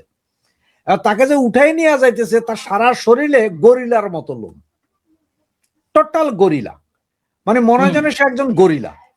এবং জনগণ ক্ষিপ্ত এই জুলাই সন্ত্রাসীদের উপর। ওকে তো পিটাইছে আসলে মূলত পাবলিক। শান্তা ফারজানা ওই যে একটা লাঠি দিয়া 5-6টা বাড়ি দিছে, ওইটা দেখছি।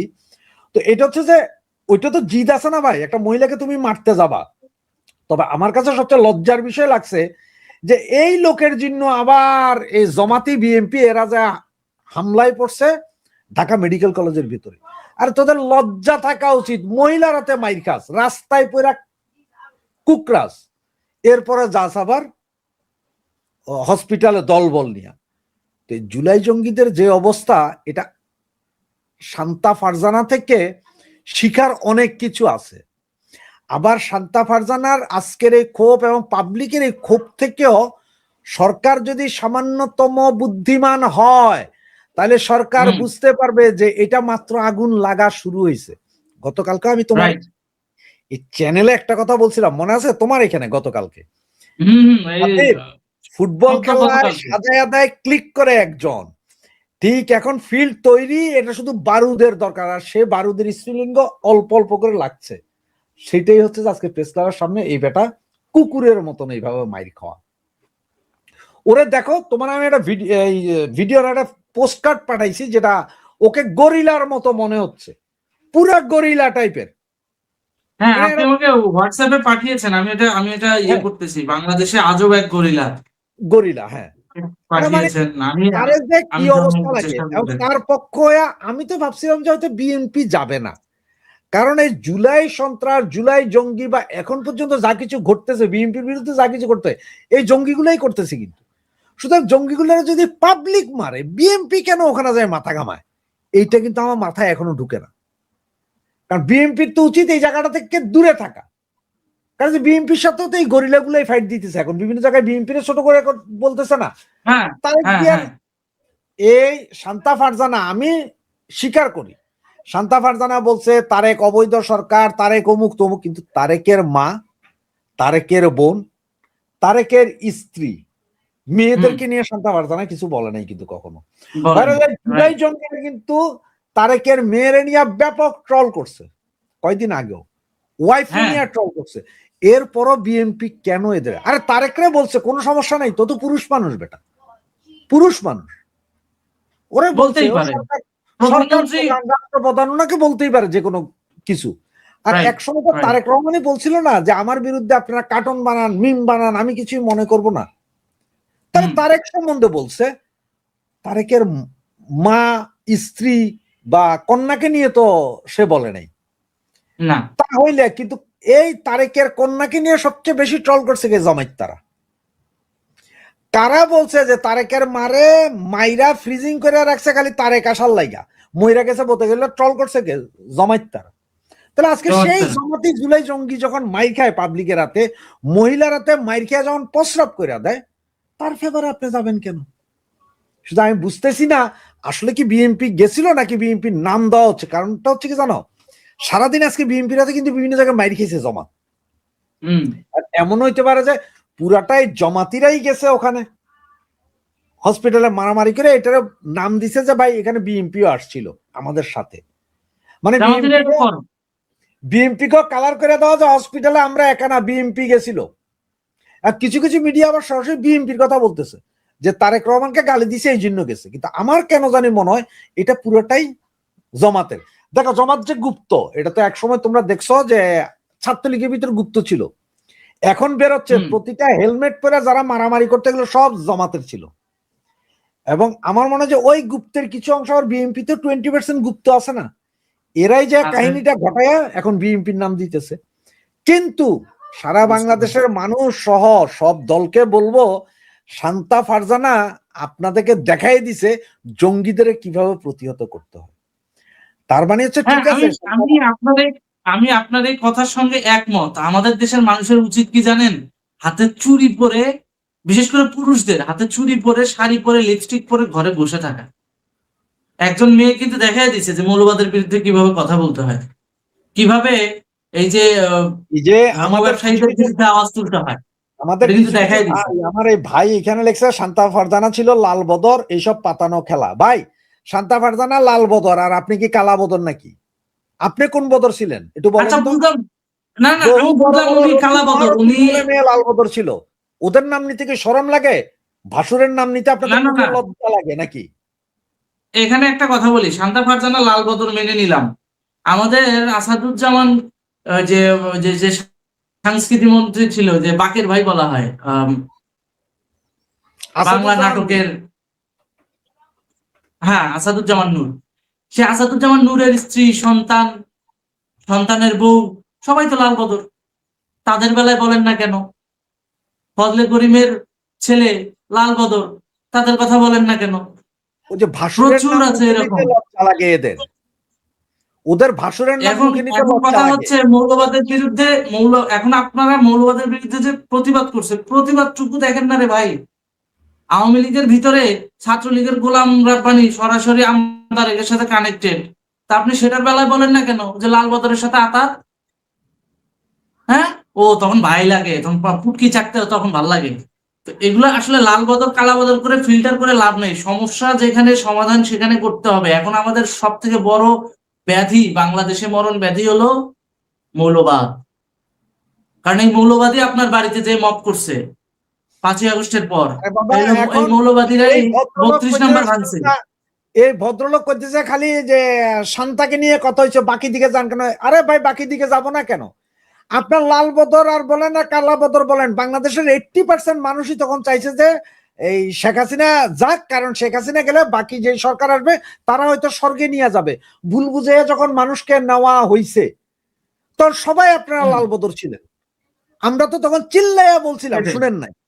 আজকে শান্তা ফারজানা আমি বলি যে লাল বদর হোক, কালা বদল হোক, হলুদ বদর হোক, আর মাল্টি কালার বদর হোক, কিন্তু সে আপনাদের দেখাই দিছে যে আপনারা ওই যে 5-7 জন পুই করে এসে কুই করে একটা মিছিল করে ভাগেন, ওইসব মিছিলে আপনারা কারো একটা পশমও ছিটতে পারবেন না। হিতি বেডিয়ে আপনাদের দেখাইছে যে হেডাম থাকলে এসে 2-4টারে পিটেন, কারণ আপনারা যখন পিটবেন তখন এদের ভয় থাকবে।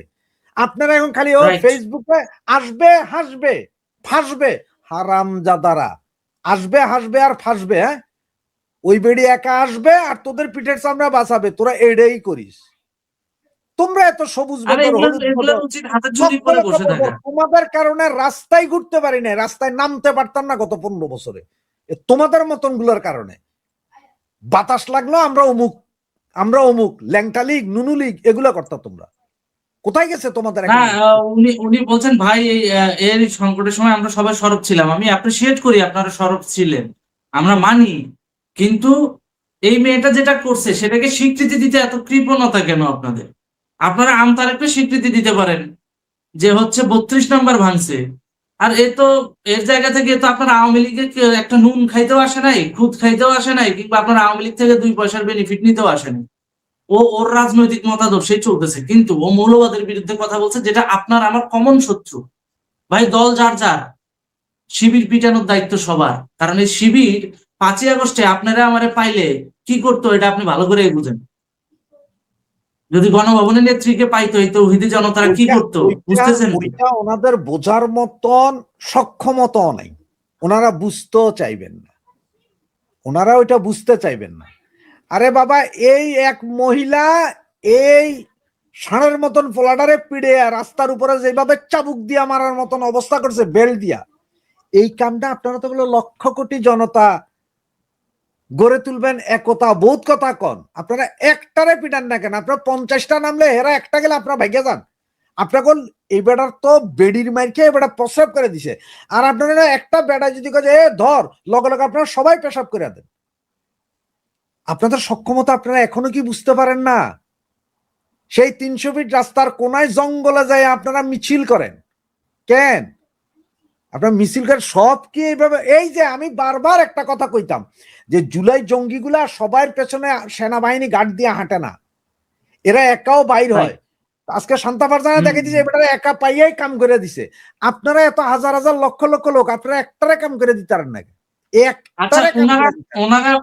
ওনারা ভুক্তভোগী, সেই জায়গা থেকে ওনাদের হয়তোবা থাকতে পারে, অভিযোগ থাকতে পারে, কিন্তু আমাদের কমন ইন্টারেস্টের জায়গাটা ঠিক রেখে আপনার সঙ্গে, আপনি ভুক্তভোগী বলছেন, ঠিক আছে, আপনি ভুক্তভোগী, আপনার মতো হাজারো নেতা কর্মীরা ভুক্তভোগী, তাই বলে কি আপনারা মৌলবাদীদেরকে ছেড়ে দিবেন? এখন আমাদের কাছে বিএনপিও যেরকম, জামাতও সেরকম, শিবিরও সেরকম, কারোর সাথে পীড়িতের তো দরকার নাই। ফাইট হওয়া উচিত এদের বিরুদ্ধে, যারা এই মেটিকুলাস ডিজাইন করে বাংলাদেশটাকে আজকে নরক বানিয়েছে। এদের মধ্যে ফিল্টার করতে আইসেন না, পারলে কাটা দিয়ে কাটা তোলেন, থিওরি ওইটাই। আর যদি জ্ঞান থাকে বুঝে নিতে পারবেন যে আমি কি বলছি। কামাল আহমেদ ভাই আপনাকে বলছি। আচ্ছা, এরপর ভাই আপনারাও আসেন, এদের ধরেন, আমরা তো পারি না। ওকে, সুন্দর একটা কমেন্ট, এটার ব্যাপারে কি বলবেন আপনি? আমরা তো আইডেন্টিফাই করে দিচ্ছি আপনাদের। তাহলে আমরা যদি রাজপথে আসি, তাহলে এক কাজ করেন, আপনারাও চুরি করে লাইভটা শুরু করে দেন।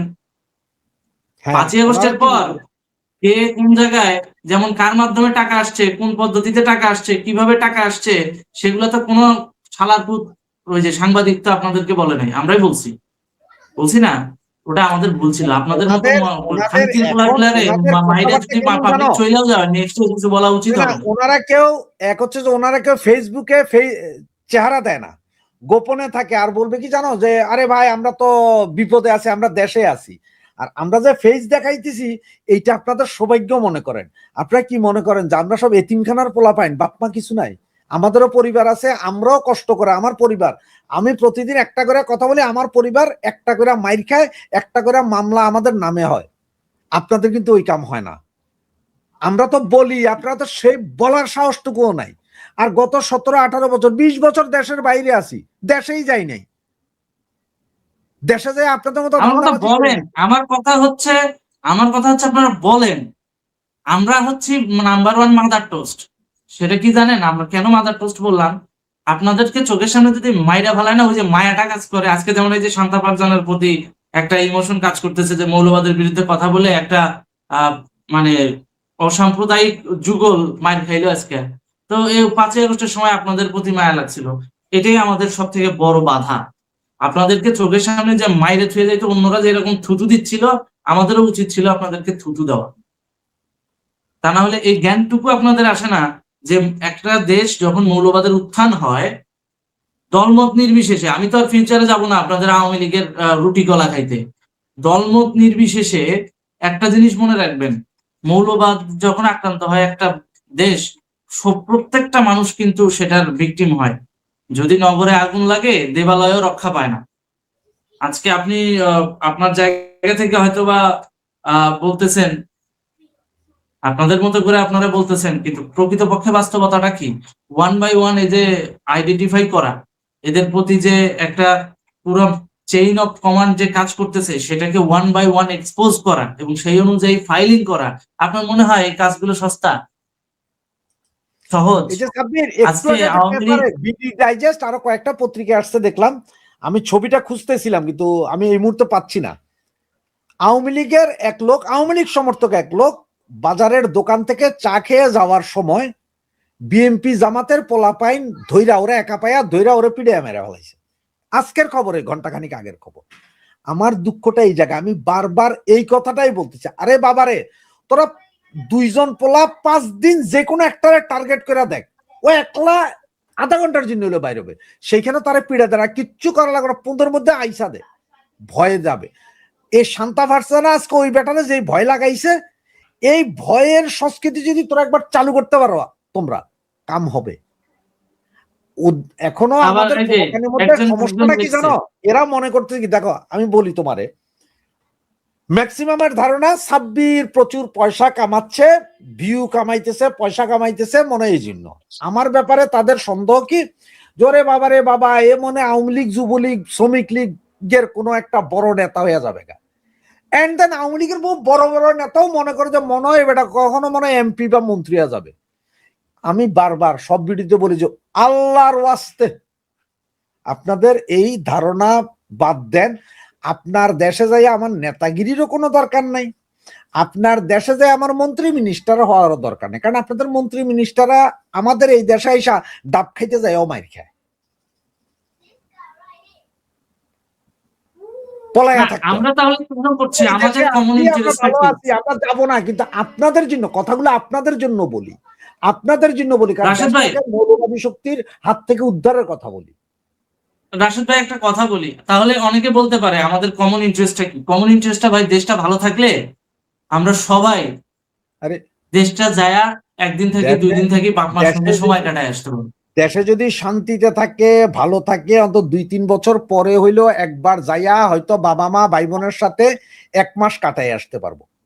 আমরা দেশে যাই 29 দিনের জন্য, 21 দিনের জন্য, 6 মাস 6 বছরের জন্য একসাথে যাই না। দেশের শান্তি থাকলে যাওয়া যায়, এখন তো যাওয়া যাইতেছে না। এদের এই জাতির কপালে কাদের দরকার জানেন ভাই? এই জাতির কপালে ওই হাসনাত সার্জিসদের মতো স্ক্যামারদেরই দরকার। কেন? এরা সবসময় ওদেরকে নীতির কথা বইলে রাস্তায় আইনা মাইর খাওয়াবে, খাওয়ায়া মব টবের রাজত্ব তৈরি করবে, তারপর ওরা এমপি হয়ে যাবে আর এরা নাগায় মরবে, শোষণ হবে এই জনগণ। এই জাতির জন্য এটাই ঠিক আছে, কারণ 200 বছর ব্রিটিশদের বুট পালিশ করছে, 23 বছর পাকিস্তানি আর্মিদের বুট পালিশ করছে, এদের তারপরও লজ্জা হয় না। এদের মানুষের বুট চাটারই অভ্যাস, সামরিক গোষ্ঠীর বুট চাটার অভ্যাস। এই জাতি বাংলাদেশ এক হবো পারলে ঠেকা, আরে বাবা তুই পাকিস্তান বাংলাদেশ এক হবি কেন? তুই দরকার এই মুহূর্তে পাকিস্তান জাগা, তুই এই মুহূর্তে পাকিস্তান জাগা, তোর তোকে মানা করে না রে বাবা, তুই জাগা। পাকিস্তান যে 7 দিন থাকি আসুক, তারপরে না বুঝবে যে কোন দেশে গেছে। এই যে 24 জুলাই আগস্টে যখন আমরা দেখলাম যে প্রথমে 2-4টা মেয়ে ওই যে লাঠি দিয়া মারলো টারলো, পরে যায় জানলাম যে এগুলো সব হেলমেট বাহিনী জামাইতা, তখন কিন্তু আমি কিন্তু প্রচুর গালাগালি করছি, মহিলাদের গায়ে হাত তোলা যায় না, তুমি এটা পারো না। গত 5 দিন আগে যখন এই শান্তা ফারজানার গায়ে হাত তুললো, তখন দেখলাম যে আমাদের মতন কিছু এই বঙ্গু বাংলাদেশের এরা শান্তা ফারজানারে মানে কি যা ইচ্ছা তাই বলে গালাগালি করতেছে। এই লোক, এই যারা এরাই দেখো কখনো যে মাদ্রাসার ভিতরে বলৎকার ওইটা নিয়ে কথা বলে না, এই পোলাপাইনেরা কথা বলে না, জামাত নেতারা যখন ইয়ে নিয়ে আসে তখনও এরা কথা বলে না, কিন্তু এরা খালি কেমন কি জানো, এই লালবদর ছিল অমুক অমুক লালবদর ছিল। আরে আমি এই জন্য কই যে লালবদর তোদের ভিতরেও ছিল না, কে তুই নিজেও একটা লালবদর ছিলি, তাই তো তোর ভূমিকা কি? 5ই আগস্টের আগে জুলাই মাসে যখন আমরা যে শাহবাগে বিচারপতি মানিক সহ আমরা যখন আন্দোলন করি ভাই, বিশ্বাস করবেন 50 থেকে 60 জন লোক খুঁজে পাই না আমরা, তখন এই হালার পুঁতে গুলো পাওয়া যায় নাই, বুঝছেন? এখন এসে এখানে বড় বড় কথা বলে। এখন তো মানিক সাহেব তো জেলেই। বিশ্বাস না হলে আমি আপনাদের ডেট বলে দেই, আপনারা আর্কাইভ দেখেন।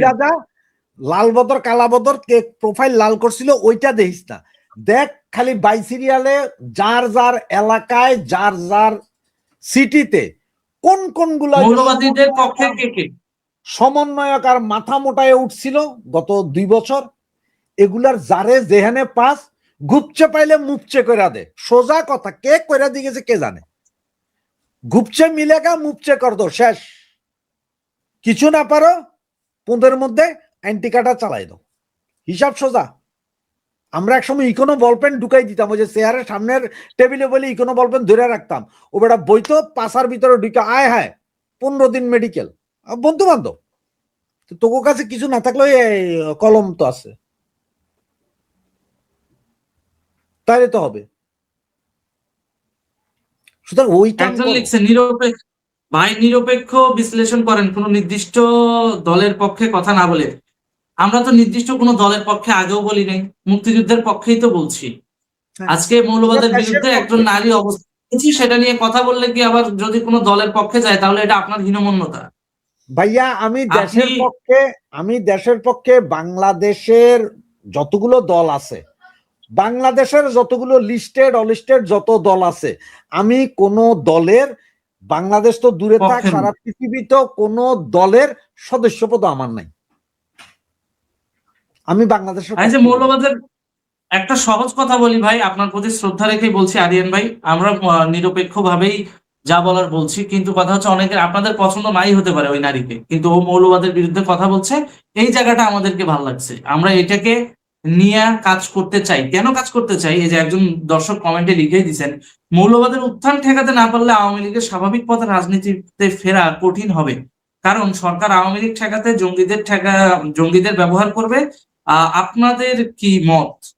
আমাদেরও একই মত, আর এই কারণেই লাইভটা করা। কেন আজকে আওয়ামী লীগকে জঙ্গি সংগঠন বানানোর জন্য যে মিডিয়া ট্রায়াল গুলো করা হচ্ছে, সেখানে কিন্তু এই জঙ্গিদেরকেই ব্যবহার করা হচ্ছে।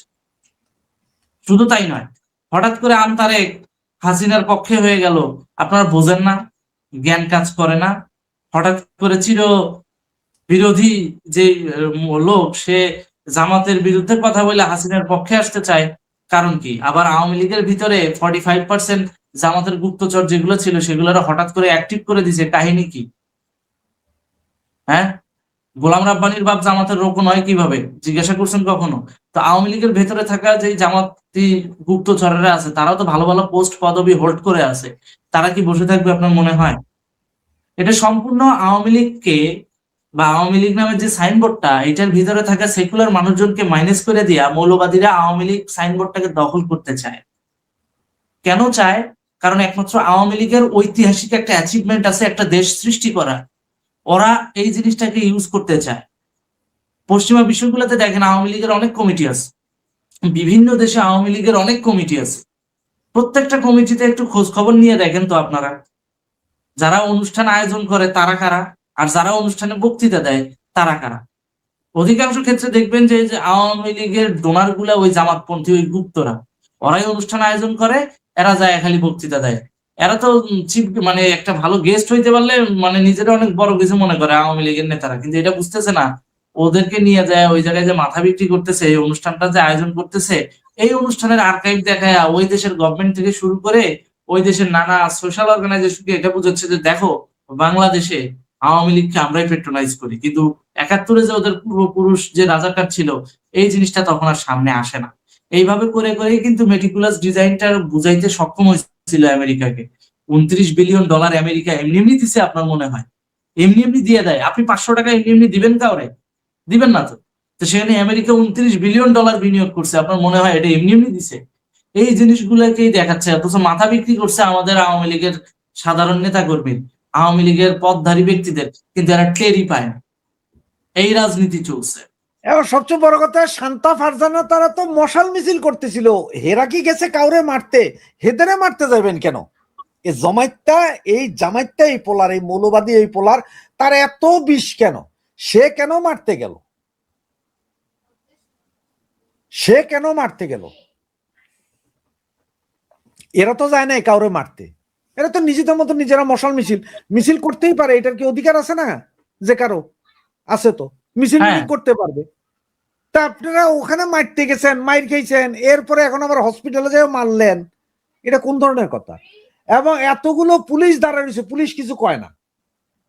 তাইলে এখন আপনাদের জন্য শিক্ষার কি আছে যে আপনারা যদি সাহস করে সামনে আগান, পুলিশ কিছু কইবে না, সেনাবাহিনী বা এই জায়গা থেকে শিক্ষা, এই জায়গা থেকে আওয়ামী লীগ শিক্ষা নেওয়া উচিত, কিন্তু সেটা না নিয়ে ওরা সমালোচনা করতেছে। অমুকে লাল বদর, তমুকে ডিজিএফআই লোক, তমুকে জামাতের গুপ্ত, এগুলোই বলে বেড়াবেন আপনারা সারা জীবন। আপনাদের কপালে এই মুখস্থ রাজনীতির বাইরে কিছু নাই। ওইটা পারবে আর কিছু পারবে না, খালি লিখতে পারবে একটা জিনিস, আসবে হাসবে, আসবে হাসবে, এছাড়া এমনি হাসবে, তাই না? এমনি হাসবে। হ্যাঁ, মানে এই মুখস্থ রাজনীতির কারণে আওয়ামী লীগের ধ্বংস। ওদের অবস্থা কি, এই পোলাপাইন বা এরা আসলে ঘটনা হচ্ছে অন্য জায়গায়। এরা কেউ তো আসলে পুলিশের মাইল, জেল, জুলুম গত 17 বছর কিছু দেখে নেই। এরা জানেই না আসলে কাহিনী কি, কেমনে মিছিল করতে, কেমনে কি। এরা তো দেখছে বাইয়া ডাক দিছে আর আমরা সহমত ভাই, বাইয়ার নেতৃত্বে আমরা গেছি, সিঙ্গারা খাইছি, ঘরে আইসা ঘুমাইছি, আর সকাল আর এনারা এখন মনে করে যে আসবে হাসবে, আমরা কিছু করা লাগবে না, কালকেই নেত্রী ঢুকবে, পরশুদিন আমরা সকালবেলা ঘর থেকে বেরোবো, দোকানদাররা বলবে জাহাপনা আসুন, সালাম আলাইকুম, জাহাপনা আসুন, এরকম। ওনারা মনে করতেছে এইভাবেই বাস হয়ে গেছে, ওনারা এইটা ভাবে। একটা সুন্দর কমেন্ট এসেছে, ইভা সরকার নামে একজন বোন আমাদেরকে কমেন্ট করেছেন। তিনি লিখেছেন, ওদের পকেটে ডলার আছে আর আমাদের মতো মানুষ, সাধারণ মানুষরা অনেক কষ্টে আছে। সত্যিই তাই, ওদের পকেটে ডলার আছে, কিন্তু এই ডলারটা আপনার আমার মাথা বিক্রি করা টাকার ডলার। এখন আমি কথা বললে ভাই এখন খারাপ লাগবে, ওদের পকেটে ডলার আছে, ডলার ঢুকছে কেমনে? আপনি কিছুদিন আগে একটা কথা বলতেন না, যে আপনি কিছুদিন আগে একটা কথা বলতেন না, সব আওয়ামী লীগ নেতার নামে এক একটা করে এনজিও লাইসেন্স ছিল, পরে এগুলোর লাত্তি দিয়ে বের করে দিছে। ওই উদাহরণটা দেন, বুঝে যাবেন। আমি তোমার বলি ফর এক্সাম্পল, সবচেয়ে বেশি হচ্ছে যে ওই মহিলারা এনজিও করছে। কিরকম এনজিও জানো? ধরেন নাম দিছে সূর্যের আলো, বুঝছো, ভোরের সূর্য, কাক কেন ডাকে, বিভিন্ন এনজিওর নাম। এদের কাজ কি, এরা দেখাইছে ওই একই ফাইল কিন্তু ওই রেডি, এটা নারী উন্নয়নে কাজ করবে। এখন নারী উন্নয়নে এটা নিয়ে যখন দৌড়াদৌড়ি করে সালার চাঁদা বান্দা দিতে যায়, এত লাইসেন্স হবে না। তখন করছে কি, বিভিন্ন আওয়ামী লীগ নেতাদেরকে বলেছে আপনাদেরকে চেয়ারম্যান বানাবো স্যার, আপনাদের মাসে ধরেন 20,000 টাকা, 10,000 টাকা, 5,000 টাকা সম্মানই দিব। তৎকালীন সময় তো আওয়ামী লীগ নেতারা 100 টাকায় বেচা গেছে, এই অবস্থা। সম্মানী, ওরে বাবা, আর আমি অমুক এনজিওর চেয়ারম্যান, আমার কাছে এমন শত শত কার্ড আছে যে এক এক ইউনিয়নের, মানে ওয়ার্ডের না, ইউনিটের আওয়ামী লীগ নেতাও ভিজিটিং কার্ড, 10টা এনজিও সংস্থার চেয়ারম্যান। এগুলা দিয়ে সব এনজিও গুলা করছে, পেছনে কিন্তু সব কিন্তু ফাইন্ডিং কার জামাত ইসলামের। 6 মাস রাখছে স্যারদেরকে, পকেট থেকে দিয়ে 6 মাস পরে যখন সব ক্লিয়ার হয়েছে, স্যারের পাশায় দিছে লাতি। স্যার তো বুঝে নাই, স্যারের পাশায় লাতি, স্যার বুঝে নেই, পয়সা নাই, স্যারও চিন্তা দূরে পয়সা কয়দিন কামাইছি, তার না দিলেন না দেখ, বেডি মানুষ, এগুলো লোক ঝগড়া করে কি লাভ। এই মহিলারা এনজিওর নাম দিয়া সমস্ত সুবিধাগুলা বাগাইছে, সরকারি সুবিধা দিয়া তারা পাবলিকের কাছে যায় সরকারের বিরুদ্ধে বুঝাইছে। আপনারা কইছিলেন বড় বড় ওয়াজ মাহফিলের, আমার এলাকায় তাহিরিরি আনে এলইডি টিভি লাগাইছে 60টা, বিশাল বিশাল, 6 লাখ টাকা দিয়া ওনারা আনছেন, হুজুর আনছেন, সভাপতিত্ব করিতেছেন বিশিষ্ট আওয়ামী লীগ নেতা। ওখানে বক্তৃতা, আহা কি ওয়াজ, আহা বাংলা শেষ ওয়াজ ওনাদের। এখন তারা কোথায়, হুজুরেরা কোথায়? দিছে তো আপনাদের, এই ছোট দেখেন, এই যে $29 বিলিয়ন, এই টাকাটা তো বিগ অ্যামাউন্ট। এই বিগ অ্যামাউন্ট একবারে ঢুকলে সরকারের নজরে লাগতো। ব্যাগে বইরা আইনা দিছে যে এক ব্যাগ আইনা দিলাম আপনি লোন $29 বিলিয়ন এইভাবে। না না, আমি ওইটাই বলছি যে এই যে $29 বিলিয়ন এটা কিন্তু একটা বিগ অ্যামাউন্ট, ছোটখাটো অ্যামাউন্ট না, কিন্তু অনেক বড় অ্যামাউন্ট। এটাকে কি করছে জানেন, অনেক ছোট ছোট এনজিওর মধ্যে এটাকে কাট করে ভাগ করছে। প্রত্যেকটা এনজিও এটার টাকা পাইছে। ইভেন বিভিন্ন রাজনৈতিক সংগঠন তাদের অফিসিয়াল প্যাডে যখন লিখিত দিছে তারা পর্যন্ত টাকা পাইছে। ইউএসএইড কি যায় নাই সাদ্দামের কাছে ছাত্রলীগের? ইউএসএইড কি যায় নাই টিম পজিটিভ বাংলাদেশের কাছে? ওদের অডিট রিপোর্ট গুলো চেক করেন, পাওয়া যাবেন। আর রাজনৈতিক দলগুলোর তো অডিট হয় না, অধিকাংশ রাজনৈতিক দলের কিন্তু অডিট পেন্ডিং থাকে, বিশেষ করে ছাত্র সংগঠনগুলো। তাহলে এরা কোনো এনজিওর ব্যানারে টাকা পাচ্ছে। শুভ ঘোষ নামে আমাদের একজন একটা কমেন্টস করেছে, ভাই আগামীকাল নেত্রী কি সরাসরি ভিডিও বার্তায় আসবেন নাকি অডিওতে? তো আপনাকে আমি একটু বলি, আপনাকে না আমাদের আরো দর্শক এর আগেও জিজ্ঞেস করছেন, নেত্রী আগামীকাল অডিওতে কথা বল। অডিও বলতে কি জানেন, এটা হচ্ছে যে যেমন যে আমরা হোয়াটসঅ্যাপ ভিডিও কলে কথা বলি, মেসেঞ্জারে ভিডিও কলে কথা বলি, সেরকম না।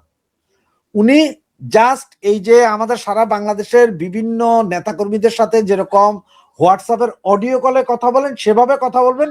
তবে এইখানে টুইস্ট একটা, গত প্রোগ্রামে উনি একটা অডিও বার্তা রেকর্ডিং করে ওদেরকে দিয়েছিল, ওরা সেটা চালাইছে।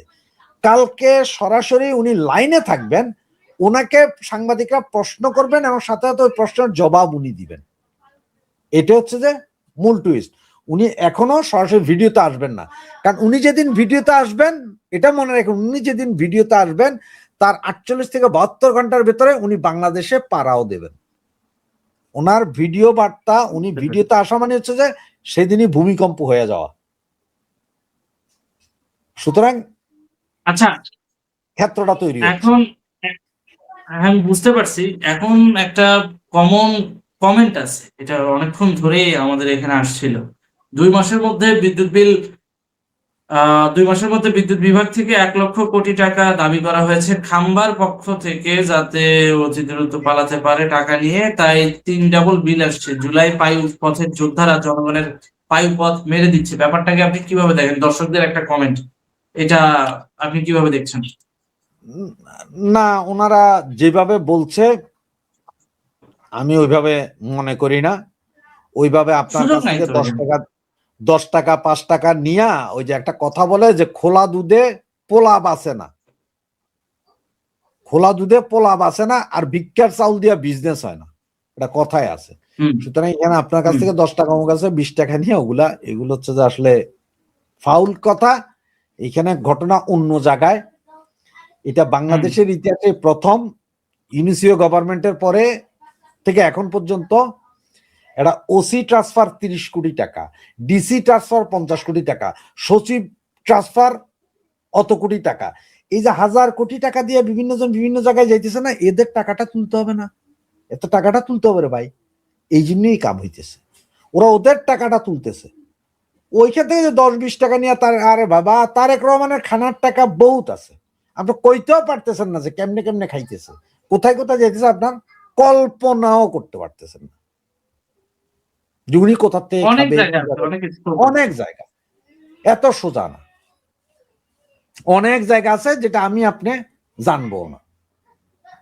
আচ্ছা, একটা কথা বলি, অনেকে ভারতের প্রতি মানে ডিপেন্ডেবল হয়ে আছে। আওয়ামী লীগ কি বুঝি না, এরা কি মানে ভারতের প্রতি কেন ডিপেন্ডেবল হয়ে থাকবে? বা তৃণমূলকে এটা বোঝানো উচিত যে ভারত কিন্তু ডিপ্লোম্যাটিক স্বার্থের বাইরে আমাদেরকে কোনো হেল্প করবে না, আমাদেরটা আমাদেরই করতে হবে, কারণ ওটা একটা আলাদা দেশ, সেটা আমাদের মাথায় রাখতে হবে। মাঝে মধ্যে ভারত আমাদের বন্ধু না, মাঝে মধ্যে টিকটক দেখা যায়, তো টিকটকে বউ জামাইরে আইসা কইতেছে, কয়জকে আমারে 1 বছর, এই 1 মাসের ভিতরে আমারে বাচ্চা দিবা।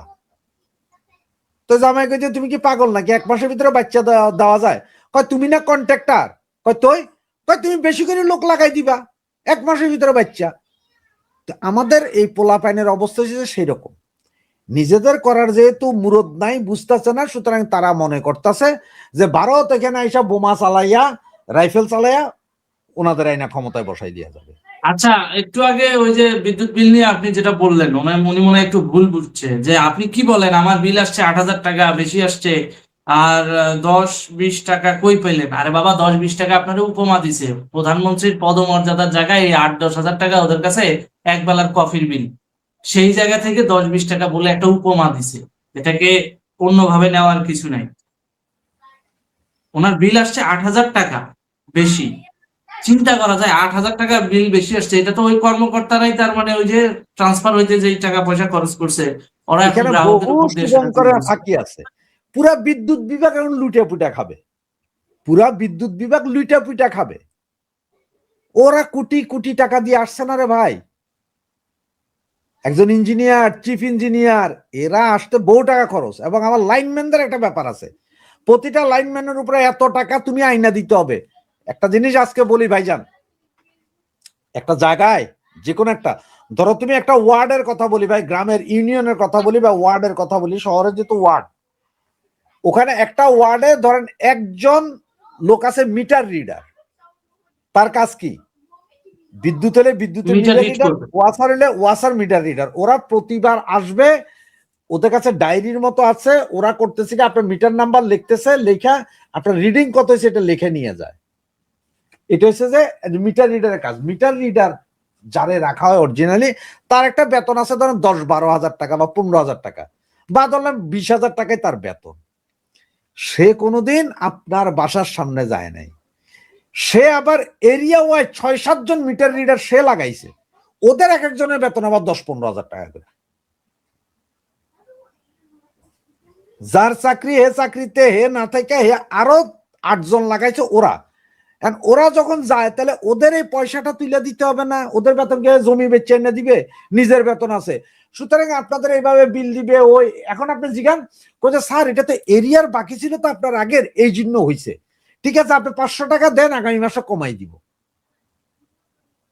কাহিনী এগুলো চলে তো এইভাবে চালাইয়া তারা। সে এখন যা লাগাইছে এইটা, ওই মিটার রিডারের বেতন, নিজের বেতন তো সরকার থেকে পায়, তার উপরি কামাইয়ের দরকার আছে, কারণ না হলে 8 জনের বেতন দিব কিভাবে? আবার ওই মিটার রিডারের তার বসে বইলা দিছে তুমি মাসে আমারে 1 লাখ টাকা দিতে হইব। তার বসে ওরা কয়ে দিছে তুমি আমার 2 লাখ দিতে হইব, 5 লাখ দিতে হইব, 10 লাখ দিতে হইব। এগুলো কই থেকে দিব ভাই? আপনি আর আমি দিব তো আপনি আর আমি, জনগণের উপর দিয়ে তো যাবে। আর আমি এই মুহূর্তে জানি না যে এই বিল কিভাবে আসে। কারণ ভাই আমি যতদূর জানি, যতটুকু খবর, মানে আমার বাড়িতে আমার বাবা যতদিন ছিলেন, এখন তো বাড়িঘর ভেঙে দিছে না, থাকার জায়গা নেই, ওইখানে নাকি ওই 1,500 টাকা ঢুকাইতে হইতো, ওই বিকাশের মতন টাকা মিটারে ঢুকাইতে হইতো, চলতো যতদিন চলে ততদিন। টাকা শেষ। আমি এত কিছু চালানোর পরেও আমার বিদ্যুৎ বিল আসছে কত জানেন? আমি এখানে এত কিছু চালানোর পরেও বিদ্যুৎ বিল আসছে, একটা গিজার চালাই, 2টা ফ্যান চালাই, একটা এসি চালাই, হ্যাঁ, আবার হিটারে রান্না করি, সব মিলে বিল আসছে 500 টাকার মতো। কিন্তু বাংলাদেশে যে সেটা যদি আমি বাংলাদেশে কারেন্সিতে কনভার্ট করি 700-750 টাকার মতো আসছে। কিন্তু বাংলাদেশে বর্তমান সময়ে যা অবস্থা দেখতেছি, এই সমপরিমাণ জিনিস ইউজ করে বা এর অর্ধেক জিনিস ইউজ করে বিল আসছে 1200-1500, অনেকের দেখা গেছে 3000-4000। তাহলে কি পরিমাণ লুটপাট হচ্ছে? বলছেন না, আজকে কষা জাহিদ বলছে তো যে গ্যাসের অভাবের কারণে মানুষ ব্যবহার করছে, চুলাতে রান্না বান্না করছে, গ্যাসের এই হিটারে, যার কারণে বিদ্যুৎ বিল বেশি আসছে। এটা মন্ত্রী সাহেব বলছে। মন্ত্রী সাহেব জিজ্ঞাসা, মন্ত্রী সাহেব গ্যাসের অভাব কেন হইল? নাকি গ্যাসও আওয়ামী লীগ নিয়ে গেছে নাকি পলিথিন বইরা বইরা? বলতে পারে কয়দিন পরে যে পলিথিন বইরা গ্যাস নিয়ে যাইতেছে। ও তো আগে কম কষা, তো এটা হতেই পারে। এই হচ্ছে বিষয়। ঠিক আছে ভাই, ভালো থাকেন। আজকে অনেক রাত হয়ে গেছে। দর্শকদেরকেও অনেক ধন্যবাদ যারা আমার কথা শুনে মানে কষ্ট পেয়েছেন, তাদের প্রতি সরি। কারণ অনেকে হয়তোবা অনেকভাবে নিবেন বিষয়টা, কিন্তু আমার কাছে মনে হয়েছে যে মৌলবাদের বিরুদ্ধে আমাদের অবস্থানটা শক্ত থাকা উচিত। কে লাল বদল কালা বদল, শেখ হাসিনা দেশে ফিরলে সবার বিচার হবে। দর্শকদের কিছু কিছু কমেন্ট আছে, শেখ হাসিনা দেশে ফিরলে সবার বিচার হবে। বুঝে না বুঝে করে, এটা অনেক সময় টেম্পার রাখা যায় না। আমার কথা হচ্ছে যে আমাদের এই প্রোগ্রামগুলো হচ্ছে যে আপনাদেরকে বলা যে একটু টেকনিক গুলো শিখেন। টেকনিক শিখেন কিভাবে কি করতে হবে।